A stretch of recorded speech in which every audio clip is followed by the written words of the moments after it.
Hello everyone. In today's 11th Commerce Economics lecture, we have already completed with chapter number 1 and we are going to start with chapter number 2. So come on page number 9. Let us move on towards the textbook.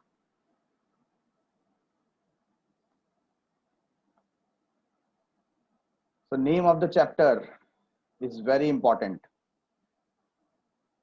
Money, vitamin M, as I regularly say, vitamin M.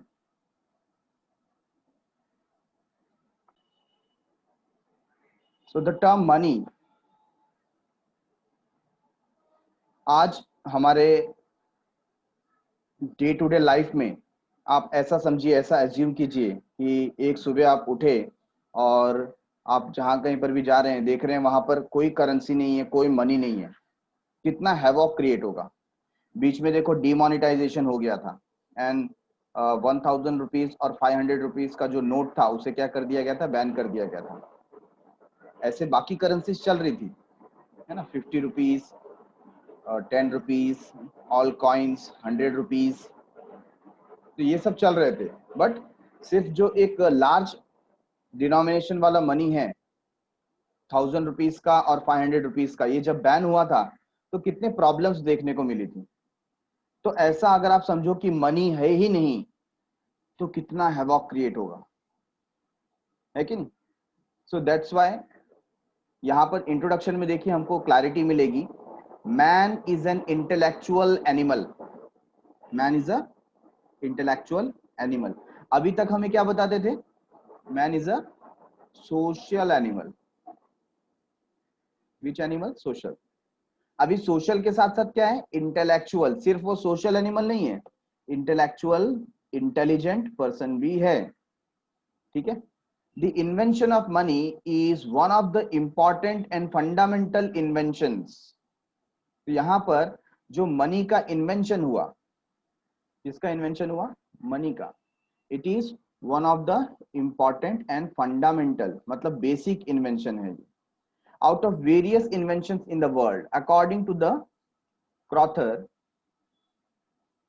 क्रॉथर ने क्या बताया? There is a basic invention in each branch of knowledge. जो भी branch होगा knowledge का, वहां कुछ ना कुछ, कोई ना कोई बेसिक इन्वेंशन तो हुआ ही है। For example invention of fire in science. Science में फायर का बहुत बड़ा इंपॉर्टेंस है। Invention of wheel in mechanical science, है ना। व्हील जो पहिया होता है, जो फर्स्ट टाइम बनाया गया होगा, उसकी वजह से कितनी ज्यादा सहूलियत मिल गई, है कि नहीं। कन्वीनियंस हो गया हमारे लिए। The concept of money is an important concept which has brought about a revolutionary change in the economic life of human beings. तो ऐसा ही जो कंसेप्ट है किसका? मनी का। ये जब से आया तब से हमारी जो इकोनॉमिक लाइफ है वो क्या हो गई? बदल गई, चेंज हो गई। Various goods and services are brought and sold with the help of money to satisfy human want. हम अपनी बहुत सारी जो जरूरतें होती हैं वो पैसे की मदद से क्या करते हैं? सेटिस्फाई करते हैं। Modern economic is depend on money. आज का जो इकोनॉमिक है वो किस पे डिपेंड करता है? मनी पे डिपेंड करता है। Money which is in circulation today was created to reduce the difficulties in barter system. तो जैसा कि मैंने आपको बताया कि जब मनी नहीं होता था तो फिर क्या यूज होता था? बार्टर सिस्टम यूज होता था। कौन सा सिस्टम? Barter system. तो ये बार्टर सिस्टम में जो डिफिकल्टीज आती थी उसको रिड्यूस करने के लिए मनी इवॉल्व हुआ, उसका इन्वेंशन हुआ। Okay, just like in this given figure we can see it's a barter system. एक बायर है जो उसके पास सरप्लस में क्या फिश दे रहा है, और सामने से जो सेलर है वो उससे कुछ ले रहा है कि नहीं। तो एक गुड्स के बदले में दूसरा गुड्स और सर्विसेज, ये क्या होता है? Barter system. तो बार्टर सिस्टम के साथ कुछ प्रॉब्लम्स थे। जब हम गुड्स को एक्सचेंज करते हैं तो क्या क्या प्रॉब्लम हो सकते हैं? पहला, problem of double coincidence of want. Double coincidence of want मतलब क्या हो जाता है? हमें ऐसा पर्सन, ऐसा सप्लायर ढूंढना पड़ेगा जिसका नीड मैं सेटिस्फाई कर सकता हूं और मेरा नीड वो सेटिस्फाई कर सकता है। ये क्या है? प्रॉब्लम ऑफ डबल कोइंसिडेंस, है कि नहीं? तो इसको हम रीड करेंगे, problem of double coincidence of want. Lack of double coincidence of want was one of the major limitations of barter system। ये सबसे बड़ा प्रॉब्लम है। मतलब कैसा प्रॉब्लम है? फॉर एग्जाम्पल, मैं एक फार्मर हूं और मेरे पास इनफ अमाउंट ऑफ राइस है। क्या है? राइस।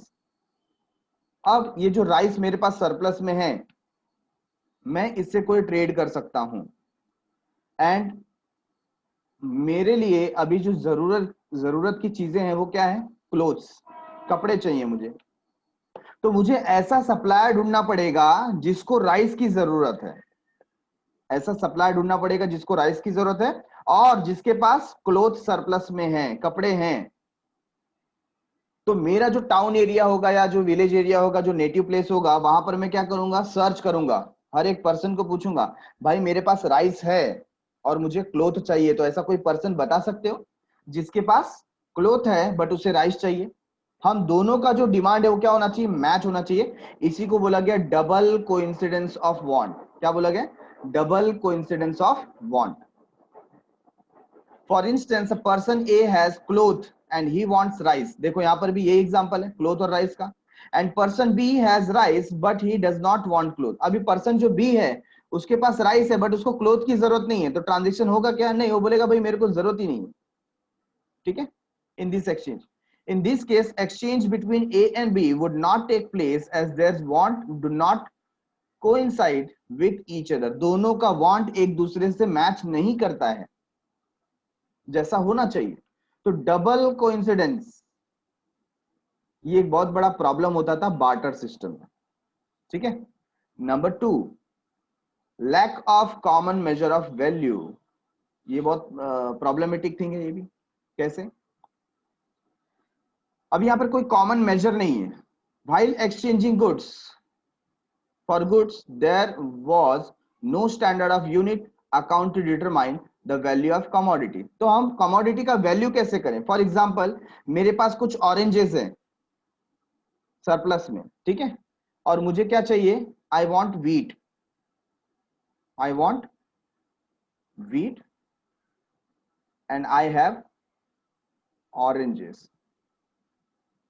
अच्छा, ये जो ऑरेंजेस है मेरे पास, तो सामने वाला जो पार्टी है वो बोलता है अगर मुझे आप 5 ऑरेंजेस देंगे then I will give you 1 kilogram of wheat. ठीक है ना? बट अकॉर्डिंग टू मी क्या होना चाहिए? 4 ऑरेंजेस में ही उसने 1 केजी देना चाहिए, 1 किलोग्राम देना चाहिए। तो यहां पर जो वैल्यू है कमोडिटी का वो यूनिक नहीं है। जो सामने वाला पर्सन जिसमें राजी होगा वो एक्सेप्ट करेगा।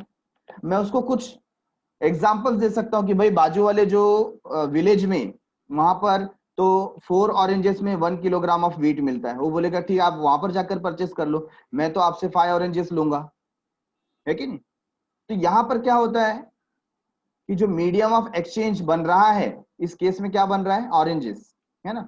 तो उसके थ्रू कमोडिटी का वैल्यूएशन करना बहुत मुश्किल होता है। और ऑरेंजेस सीजन के हिसाब से उसका वैल्यू चेंज होते रहता है। जब ऑरेंजेस का सीजन होगा तब वो क्या होगा? सस्ता होगा। उस समय हो सकता है आपको ज्यादा ऑरेंजेस देना पड़े, इंस्टेड ऑफ गिविंग 5 वो आपसे 10 डिमांड करेगा। तो यहां पर वैल्यूएशन करना क्या हो जाता है? मुश्किल हो जाता है। It was very difficult, it was very difficult to compare 2 litres of milk with 2 kilogram of rice. तो 2 लीटर मिल्क जो है 2 किलोग्राम ऑफ राइस के साथ कंपेयर करना, मतलब ये क्या हो जाता है? डिफिकल्ट हो जाता है। Getting it?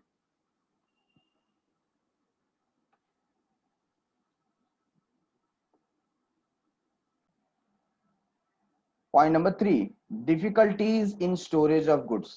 गुड्स को स्टोर करने का क्या है? डिफिकल्टी है। अब ये सबसे बड़ा डिफिकल्टी है। फॉर एग्जांपल, यहाँ पर मैंने वीट और ऑरेंजेस की बात की। अब सामने वाले पार्टी से जब आपने ऑरेंजेस ले लिया, तो ऑरेंजेस क्या है? ये एक पेरिशेबल कमोडिटी है। ज्यादा से ज्यादा 1 वीक ये आपके पास रहेगा, उसके बाद वो क्या होना चालू हो जाएगा? पैरिश होना स्टार्ट हो जाएगा, है ना, रॉटेन होना स्टार्ट हो जाएगा, तो ऐसा कमोडिटी आप अपने पास ज्यादा समय तक रख सकते नहीं है, है ना। आपको इमीडिएटली क्या करना पड़ेगा, या तो उसको कंज्यूम कर लो या तो किसी और पार्टी को आप दे दो। So it is necessary to store goods for future consumption. Sometimes due to the perishable nature of certain goods, it was difficult to store them for future. कुछ गुड्स ऐसे होते हैं जो कैसे होते हैं, पेरिशेबल नेचर के, जो ड्यूरेबल नहीं होते हैं, ज्यादा समय तक नहीं चलते हैं, है ना।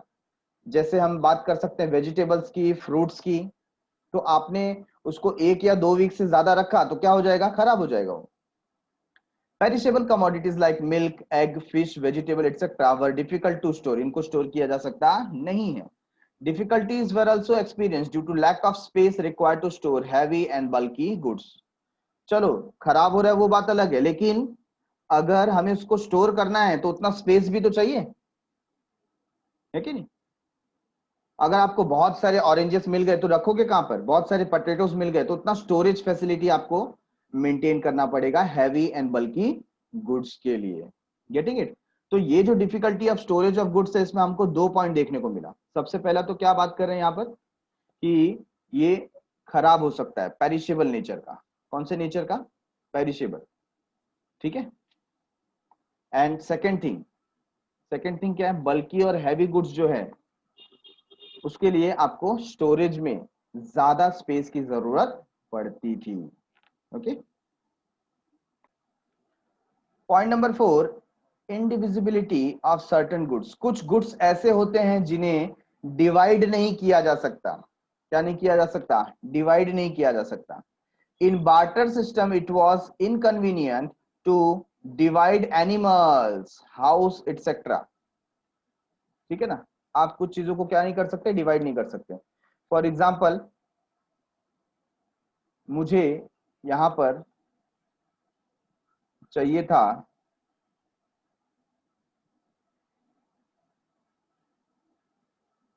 2 काउस, तो मुझे ये 2 काउ परचेस करने हैं। मैंने जब किसी से रेट पूछा तो उसने बोला भाई मुझको गोट की जरूरत है। किसकी जरूरत है, गोट्स की। और 2 काउ के बदले में मैं आपसे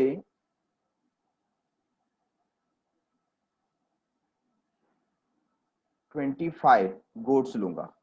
कितना गोट्स लूंगा, 25। मतलब क्या हो गया, 1 काउ का, अगर बोलेगा अच्छा मुझे 1 काउ ही चाहिए तो फिर कितनी गोट देनी पड़ेगी, तो नंबर आ जाता है 12.5।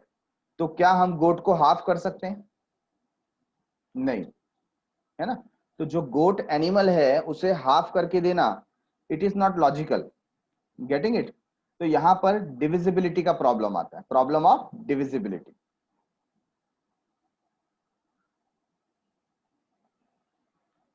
In barter system, it was inconvenient to divide animal, house, etc. into small parts. So it was difficult to fix proportion of one commodity in exchange of another commodity. तो एक commodity के बदले में दूसरी commodity को fix कर पाना, उसका proportion ये मुश्किल हो जाता है, ठीक है। For example, individual A has a sack of wheat and he wants a goat in exchange. देखो यहाँ पर भी wheat के बदले में उसको क्या चाहिए, goat चाहिए, ठीक है। Individual B has a goat and he wants only half a sack of wheat. उसको क्या चाहिए, जो गनी बैग आता है ना, गोनी, एक सैक जो बोलते हैं उसको, एक बैग गोनी जिसमें 100 किलोग्राम आता है, तो बी को सिर्फ 50 किलोग्राम चाहिए, ठीक है। अब 50 किलोग्राम के लिए वो क्या करेगा, हाफ गोट वहां पर देगा क्या, नहीं, it is not possible. In this situation, exchange between the two commodities is impossible due to indivisible nature of goat for it being a livestock, क्योंकि ये क्या है, एक livestock है। Point number 5, problem of making deferred payment. Now what do you mean by deferred payment? Deferred payment का मतलब होता है payment in installment, है ना। आज की तारीख में आपको बहुत सी ऐसी फैसिलिटीज मिल जाती है जहां पर आप क्या करते हैं, इंस्टॉलमेंट में पेमेंट करते हैं, थोड़ा थोड़ा पेमेंट करते हैं। But when we are talking about barter system, वहां पर आप डेफर्ड पेमेंट करने में नाकाम हो जाएंगे या आपको मुश्किल आएगी। तो deferred payment means payment to be made in future, आपको फ्यूचर पेमेंट करना है। Repayment of loan was difficult due to exchange of commodity, commodity के एक्सचेंज की वजह से ये जो रीपेमेंट होता था वो कैसा होता था, डिफिकल्ट होता था। For example, it was difficult to repay the perishable goods in the same condition in future. तो आपने कोई पेरिशेबल कमोडिटी लिया था और उसको आपको रिटर्न करना है, तो फ्यूचर में सेम कंडीशन में रिटर्न करना मुश्किल हो जाता है ना। तो आपको उसके लिए क्या देना पड़ता होगा, न्यू कमोडिटीज देना पड़ता होगा, राइट। तो ये कुछ पॉइंट्स हमने देखे, टोटल 5 पॉइंट्स जो हमको क्या शो करते हैं, डिफिकल्टी। तो एग्जाम में भी क्या करेंगे, आपको ऐसा चार्ट यहाँ पर प्रिपेयर करना है, जैसे पेज नंबर 9 पे लेफ्ट हैंड साइड आपको दिख रहा है, difficulties in barter system. First, problem of double coincidence of wants. Second, lack of common measure of value. Third, difficulties in storage of goods. Fourth one, indivisibility of certain goods. And last one, problem of making deferred payment. Installment पे या future payment पे आपको करना मुश्किल हो जाता है। Okay. Now we are starting with the definition. Before starting with the definition of money, I would like to ask a question. देखिए, पैसा, आप में से कई लोग ने आंसर दिया which is very much necessary to satisfy human want, है ना। आए दिन आप देखते रहते हैं कि धीरे धीरे पॉवर्टी इंक्रीज होती जा रही है कि नहीं। कई बार आपने गौर किया होगा, जब आप ट्रैवल कर रहे होते हैं तो उस समय बहुत सारे बेगर्स जो रास्ते पर बैठे हुए हैं, उनको दिन का एक टाइम का भी भोजन प्रॉपर मिलता होगा कि नहीं मिलता होगा, वी डोंट नो। ऐसे टाइम पे कभी कभी ख्याल आता है कि गवर्नमेंट इनके लिए कुछ करती क्यों नहीं। एंड वी नो गवर्नमेंट के पास, आरबीआई के पास करेंसी प्रिंटिंग मशीन है। क्या है, करेंसी प्रिंटिंग मशीन। मतलब if they want they can purchase, they can print any number of currency. तो गवर्नमेंट क्यों नहीं ऐसा करती है कि बहुत सारी करेंसी प्रिंट करे और सबके सब जो बेगर्स हैं या पुअर पर्सन्स हैं उनको क्या कर दें, डिस्ट्रीब्यूट कर दें। तो इसकी वजह से उनकी गरीबी दूर हो सकती है, यस और नो। तो गवर्नमेंट ऐसा क्यों नहीं करती है। So we are talking about कि क्यों गवर्नमेंट जितनी चाहिए उतनी करेंसी प्रिंट नहीं करता है।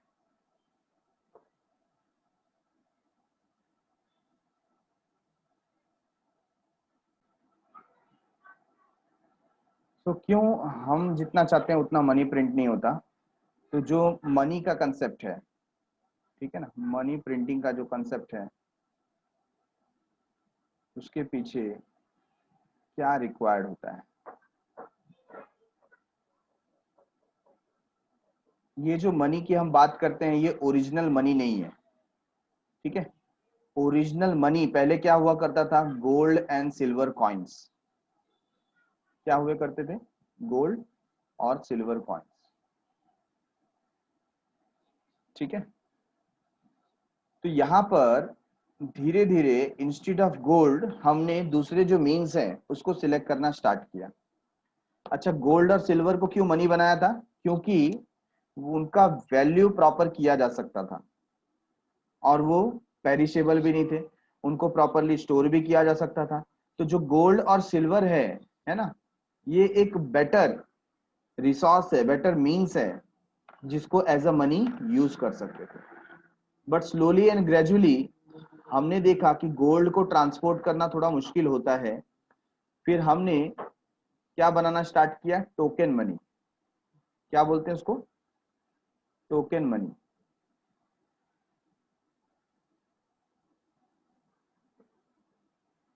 And now what is token money. Suppose आपके पास जो पर्टिकुलर पेपर का टुकड़ा है ना, for example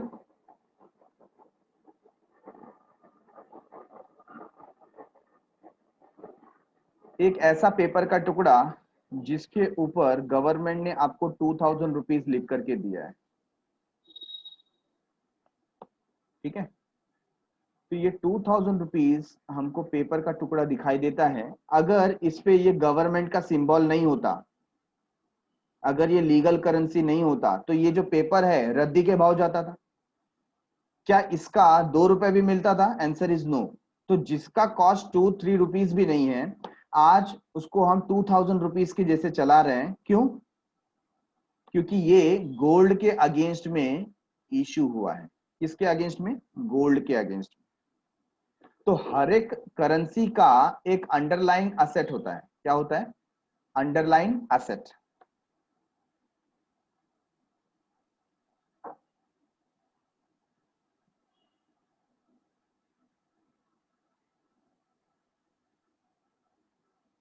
underline asset.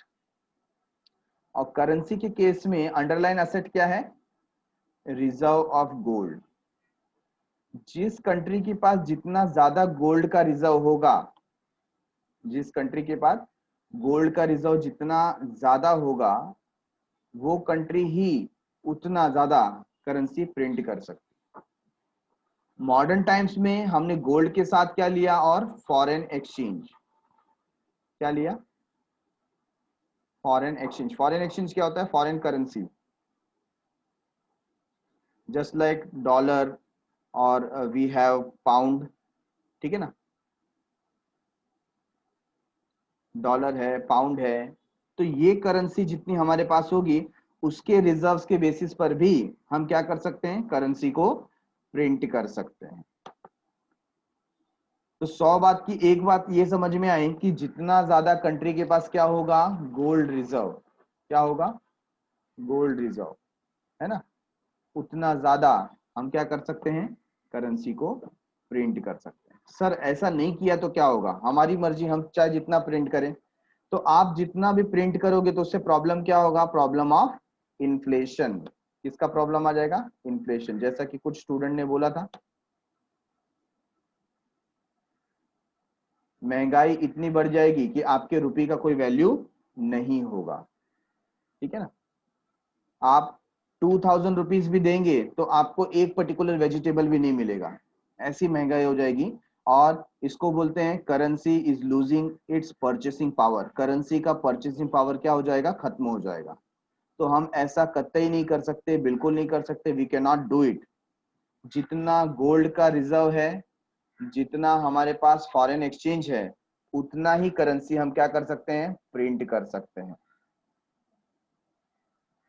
I hope currency printing का ये जो पर्टिकुलर रिक्वायरमेंट है, ये जो रूल है, वो आपको समझ में आ गया होगा। सो गोल्ड रिजर्व से related let me tell you a story. In the year 1991 की बात कर रहा हूं, जब हमारे देश के प्राइम मिनिस्टर हुआ करते थे मिस्टर नरसिम्हा राव, और आरबीआई के गवर्नर एमएमएस हुआ करते थे। Who is MMS? Manmohan Singh, doctor Manmohan Singh. ठीक है ना? वो कौन थे? आरबीआई के governor. If I am not wrong, sorry, finance minister थे। आरबीआई के गवर्नर, सॉरी, वो पहले थे, बाद में क्या बन गए? फाइनेंस मिनिस्टर बन गए। ठीक है? और उस समय पर हमारी कंट्री में गोल्ड के रिजर्व्स पड़े हुए थे, बट हमारे पास फॉरेन एक्सचेंज बिल्कुल नहीं था। क्या नहीं था? Foreign exchange. और एक्सपोर्ट इंपोर्ट करने के लिए जब भी हमको कुछ इंपोर्ट करना होता है, हमारा जो पेमेंट होता है वो फॉरेन एक्सचेंज में होता है, डॉलर्स में हम पेमेंट करते थे।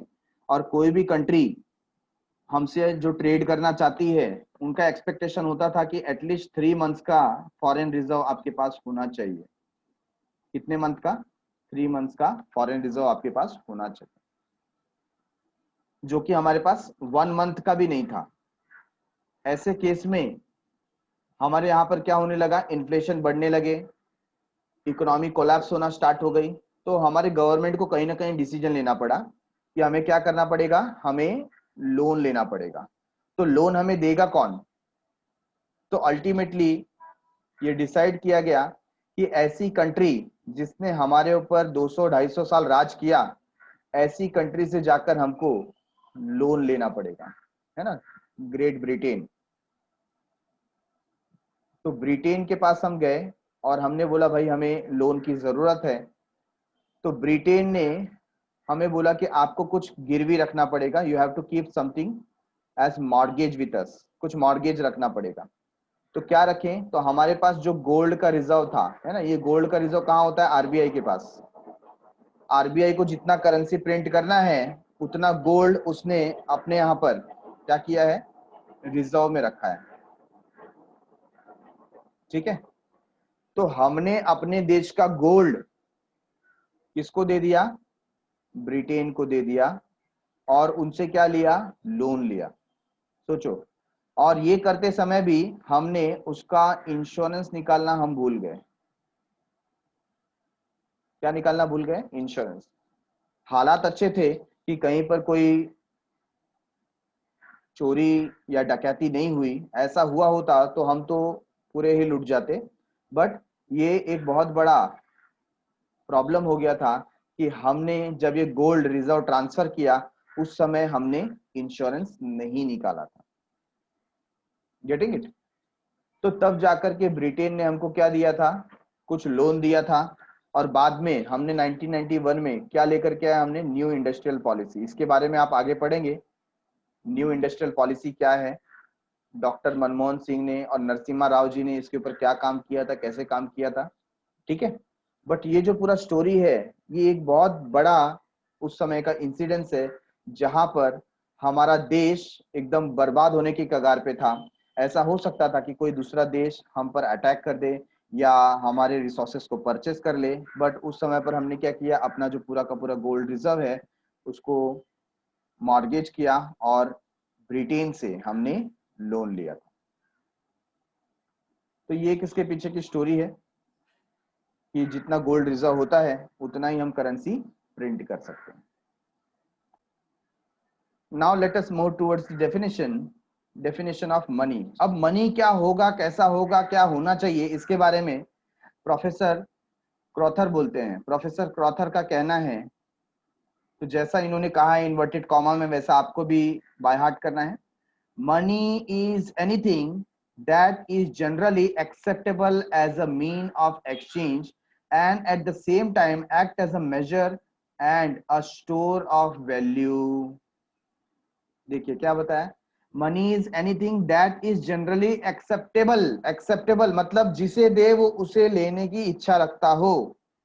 बार्टर एक्सचेंज में जो हमारा प्रॉब्लम था, कौन सा प्रॉब्लम, देखो फर्स्ट प्रॉब्लम क्या था, प्रॉब्लम ऑफ डबल कोइंसिडेंस। तो यहाँ पर कोई प्रॉब्लम नहीं है, हर एक पर्सन को मनी चाहिए, है ना, वो उसे रखने की इच्छा रखता है, वो ना नहीं बोलेगा कि भाई मुझे पैसे नहीं चाहिए, है ना। तो पहला चीज क्या है, generally acceptable as a means of exchange, exchange करने के जो रिसोर्सेस है उसके रूप में सभी लोग इसे एक्सेप्ट करेंगे, पहला कंसेप्ट ये है। At the same time act as a measure, मतलब इसके थ्रू हम किसी चीज का क्या कर सकते हैं, वैल्यूएशन कर सकते हैं। क्या कर सकते हैं, वैल्यूएशन, है ना। तो कोई भी चीज का आज की तारीख में हम कैसा वैल्यूएशन करते हैं, monetary valuation. Third thing, and store of value, जिसे स्टोर किया जा सके तो उसका वैल्यू क्रिएट होना चाहिए। हम जब स्टोर करते हैं, है ना, कहां पर, बैंक में डिपॉजिट रखते हैं या कहीं इन्वेस्टमेंट करते हैं, तो उसपे हमको क्या मिलता है, इंटरेस्ट मिलता है। तो इसका स्टोर ऑफ वैल्यू भी है। तो ये तीनों चीज होनी चाहिए। ठीक है, तो ये किसने कहा, प्रोफेसर क्रॉथर। बट जो स्टूडेंट के फेवरेट है वो कौन है, प्रोफेसर वॉकर। वॉकर ने बहुत ही सिंपल चीज में बात किया, क्या बात किया, money is what money does. कितना सिंपल चीज, पैसा वो है जो पैसा करता है। पैसा क्या करता है, पैसा बाइंग सेलिंग में मदद करता है as a medium of exchange. कितना सिंपल कर दिया, है ना। स्टूडेंट बोलेंगे I love you professor Walker, money is what money does, बात खत्म, है ना। और क्रॉथर को देखो, तीन चीजें बताई, जनरली एक्सेप्टेबल होना चाहिए, मेजरमेंट के काम आना चाहिए, स्टोर ऑफ वैल्यू होना चाहिए। बट वॉकर ने क्या बताया, money is what money does, है ना। मनी, पैसा वही है जो पैसा करता है। पैसा क्या करता है, पैसा as a medium of exchange buying selling में मदद करता है, हेल्प करता है, और उसी को हम क्या बोलते हैं, मनी बोलते हैं। इवोल्यूशन ऑफ मनी, मनी का इवोल्यूशन कैसे हुआ। इवोल्यूशन का मतलब क्या होता है कि इवॉल्व कहां से हुआ और धीरे धीरे उसने प्रोग्रेस कैसे किया।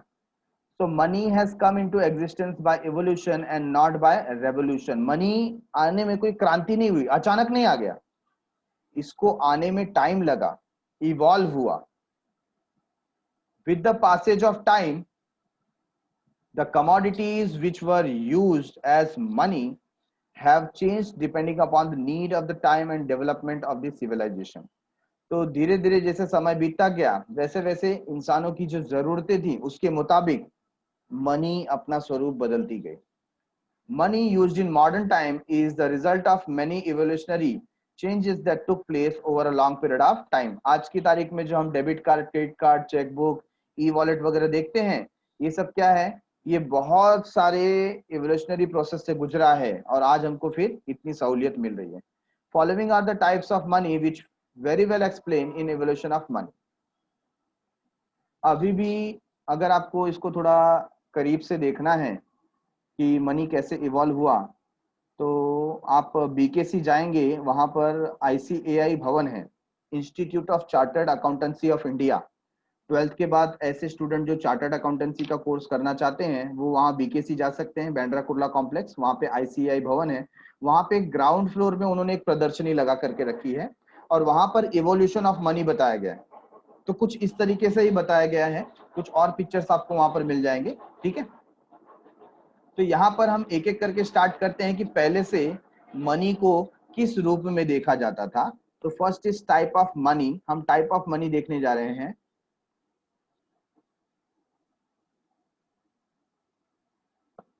First is animal money. Which money? Animal money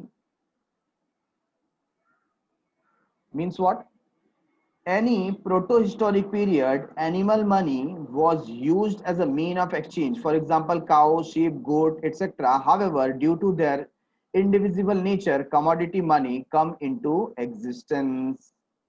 तो हम हमारी हिस्ट्री में भी देखें ना, प्रोटो हिस्टोरिक पीरियड, आप देखो महाभारत में भी कई बार ऐसा आपको जिक्र मिलता है कि जो वैल्यूएशन होता था ना वो नंबर ऑफ काउस पे होता था. आप कितने वेल्दी हो, आप कितने प्रॉस्पर हो, ये डिपेंड करता था कि आपके पास नंबर ऑफ काउस कितने हैं. तो काउ को एज अमाउंट ऑफ मनी देखा जाता था, बट इसमें प्रॉब्लम क्या आता था? अगेन इनडिविजिबल नेचर, आप उसको डिवाइड नहीं कर सकते. क्या नहीं कर सकते?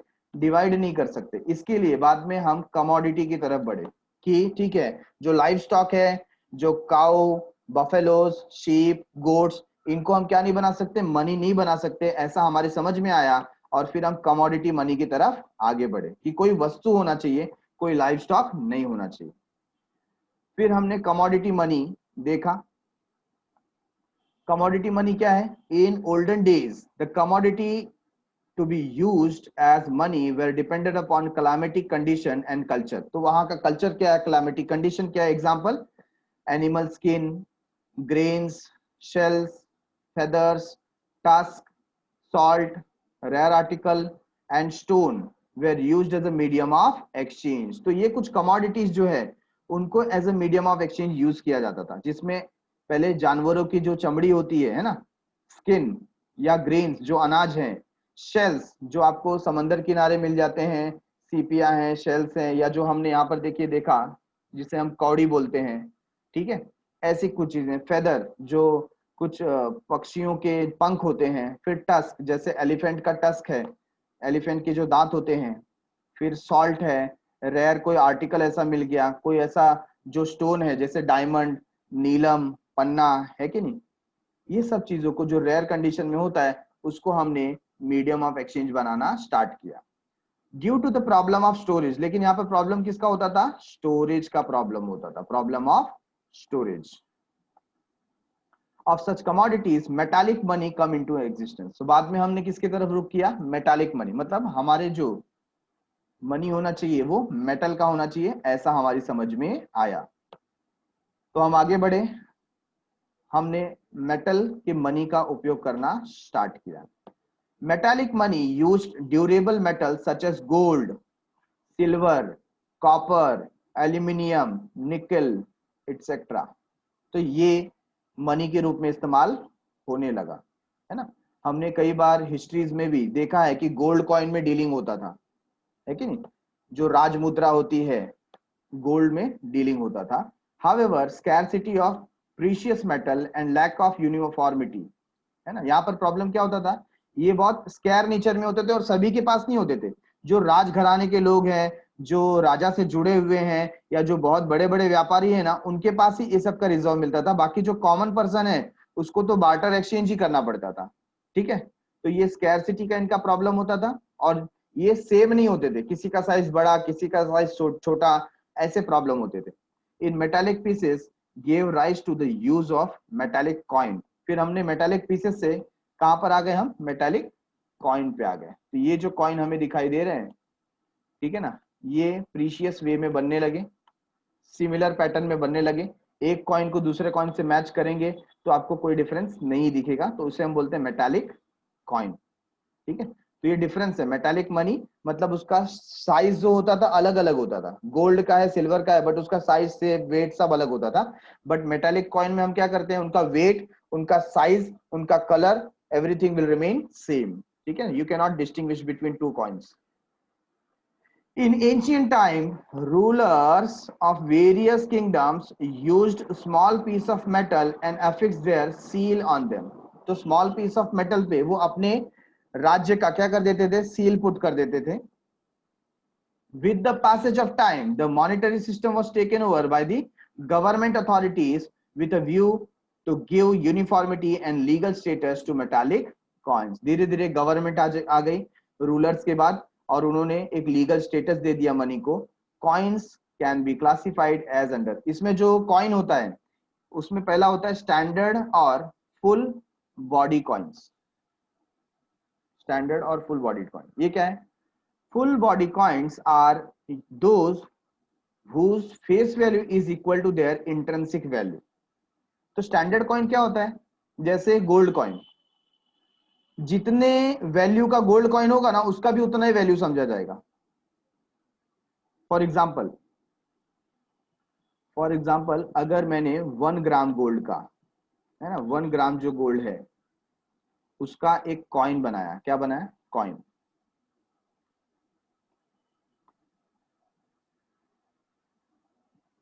ठीक है, ये कॉइन जो है 1 ग्राम गोल्ड का है, और 1 ग्राम गोल्ड का कॉस्ट क्या है?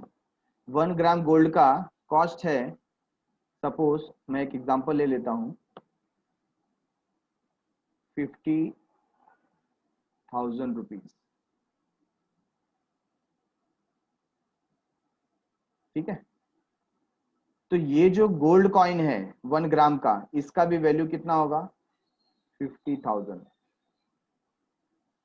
तो इसका रियल वैल्यू भी 50,000 है, और उसके ऊपर लिखा हुआ भी 50,000 है। Getting it? तो इसी को बोला जाता है इंट्रिंसिक वैल्यू। क्या बोला जाता है? Intrinsic value. तो यहां पर वही बताया गया, face value is equal to the intrinsic value. उनका जो इंट्रिंसिक वैल्यू है उसके फेस वैल्यू से मैच करता है। Face value indicate the exchange value fixed by issuing authority. Face value क्या होता है? जो एक्सचेंज वैल्यू है, जो लोग स्वीकार करते हैं। These coins are made out of precious metal like gold, silver, etc. Standard coins were used for some day during the British period. तो ब्रिटिश पीरियड के दौरान इस टाइप का कॉइन इस्तेमाल किया जाता था। ओके, फिर उसके बाद बात आ गई टोकन कॉइन्स की। किसकी बात आ गई? टोकन कॉइन्स की।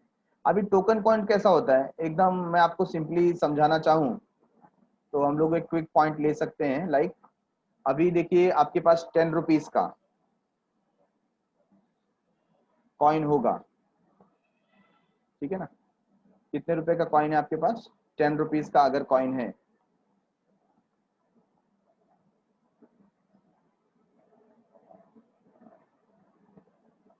तो लोग समझते हैं इसका वैल्यू कितना है? 10 है। क्यों? क्योंकि इसके ऊपर लिखा हुआ है 10 रुपीज। बट अगर इसको मैं स्क्रब कर दूं या एज अ मेटल इसको मैं सेल करने जाऊं, तो क्या इसका 10 रुपीज मिलेगा? Answer is no.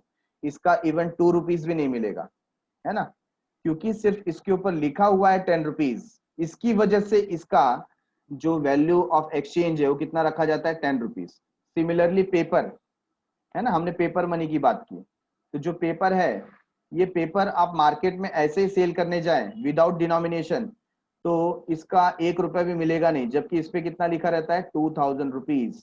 तो हम इसको कितने का समझते हैं, इस पेपर को 2000 रुपीज का समझते हैं। बट इसका क्या ये पेपर का क्वालिटी इतना अच्छा है? नहीं, उसका तो 5 रुपीज भी वैल्यू नहीं रहेगा जिसको हम 2000 रुपीज समझ रहे हैं। लेकिन इसको 2000 रुपीज क्यों समझा जा रहा है? क्योंकि ये गोल्ड के अगेंस्ट में बनाया गया है, इसके सामने कुछ गोल्ड रिजर्व रखा गया है। क्या रखा गया है? गोल्ड रिजर्व, है कि नहीं? तो इसलिए इसका इतना कीमत है। तो इसको क्या बोला जाएगा? Token money. क्या बोला जाएगा? Token money. तो जो कॉइन के रूप में है वो टोकन कॉइन, और जो पेपर के रूप में है token money. Okay, token coins are those whose face value is higher, जिसका फेस वैल्यू क्या है? हायर है देन देयर इंट्रिंसिक वैल्यू। किससे हायर है? इंट्रिंसिक वैल्यू से ज्यादा है। These coins are made of cheaper metal like aluminium, nickel, etc. तो एल्यूमिनियम से या निकल से, है ना, तांबा के पहले सिक्के आते थे, फिर जर्मन के सिक्के बनने लगे, फिर स्टील के सिक्के बनने लगे, ठीक है ना। These coins are of lower denomination and are generally used for settling smaller transaction। तो जो छोटे मोटे ट्रांजेक्शन होते हैं उसमें डील करने के लिए इन कॉइन का इस्तेमाल होता है। In India all coins in circulation today are token coin. India में आज की तारीख में जितने भी कॉइन है वो कैसे कॉइन है? Token coin. Difficulties in transportation of token coins give rise to paper money. अब बहुत सारे जो कॉइन होते हैं उनको ट्रांसपोर्ट करना थोड़ा मुश्किल होता है, इसके लिए फिर क्या आ गया? पेपर मनी आया। हमने उसको पेपर में कन्वर्ट कर दिया तो ताकि वो क्या हो जाए? लाइट वेट हो जाए, है कि नहीं? Paper money. Paper money was a substitute for metallic money. Metallic money का ये क्या है? सब्सटीट्यूट है। In course of time issue of currency notes was monopolised by the central bank. तो पहले ऐसा होता था, जो करेंसी नोट होता था वो सेंट्रलाइज बैंक, जैसे आज की तारीख में आरबीआई है, तो आरबीआई के पास मोनोपोली है कि वो क्या कर सकता है? करेंसी नोट को इश्यू कर सकता है। Paper money consist of paper currency issued by the government and central bank of the country. तो यही बात है, गवर्नमेंट और जो सेंट्रल बैंक है जस्ट लाइक आरबीआई, ये इनके हाथ में होता है कि कितना करेंसी प्रिंट करना है। आप ऐसा नहीं बोल सकते, नहीं नहीं ऐसा थोड़ी है, ये डेमोक्रेटी है, डेमोक्रेटिक कंट्री है, मैं अपना पेपर करेंसी निकालूंगा, मेरी मर्जी। आप अगर अपना पेपर करेंसी निकालेंगे तो आप सीधा जेल जाएंगे। तो करेंसी प्रिंट करने का अधिकार सिर्फ किसको है? गवर्नमेंट और आरबीआई को।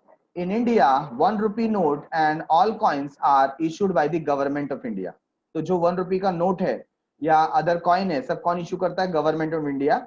Currency notes of higher denomination are issued by the central bank RBI. Inconvenience in handling and risk of storing paper money gave the rise to bank money. धीरे धीरे इसमें भी लोगों को प्रॉब्लम होने लगी, क्योंकि अगर कोई बड़ा अमाउंट है 10 lakh rupees, 20 lakh rupees, 1 crore rupees किसी को डील करना है, कहीं पर लेकर के जाना है, तो उसको सेफ रखना, स्टोर करके रखना, संभाल करके रखना डिफिकल्ट हो जाता है। फिर धीरे धीरे हम किस में बढ़े? बैंक मनी की तरफ आगे बढ़े, क्रेडिट मनी की तरफ आगे बढ़े। ठीक है, so done for the day. आज के लिए इतना काफी है। Rest of the thing we will do in the next episode. I hope आज का जो भी लेक्चर था रिगार्डिंग मनी, जितने भी हमारे डाउट्स थे वो सारे के सारे सॉल्व हुए हैं। तो मिलते हैं अगले एपिसोड में, तब तक के लिए बाय बाय, शुक्रिया, सायोनारा।